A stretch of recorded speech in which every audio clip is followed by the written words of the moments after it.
Hello नमस्कार दोस्तों, मैं चंदन है। आप देख रहे हैं टिपटा फिल्म्स। राजन आर्यन का गर्दा मचा देने वाला गाना आज सुबह 6:15 बजे रिलीज हो चुका है। बहुत ही कमाल का वीडियो सॉन्ग है जो कि विनायका रिकॉर्ड्स चैनल से रिलीज हुआ है, जिस एल्बम का नाम है मजनुआ के खुश करके जा।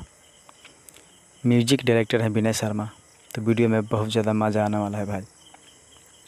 आप लोग जाकर देखिएगा तो खुद समझिएगा कि वीडियो कैसा है और गाना कैसा है। जी हाँ, राजन आर्यन का वीडियो सॉन्ग रिलीज हो गया है। इस गाने में भरपूर इंटरटेनमेंट देखने को मिलेगा। वीडियो में बहुत ज़्यादा मज़ा आने वाला है भाई। तो जाकर देखिए और राजन आर्यन को बहुत सारा प्यार और आशीर्वाद दीजिए, सपोर्ट कीजिए, लाइक कीजिए, कमेंट कीजिए और शेयर करना मत भूलिएगा। मेरे चैनल को सब्सक्राइब ज़रूर कीजिएगा और बेल आइकन दबाना मत भूलिएगा। जय हिंद, जय भोजपुरी।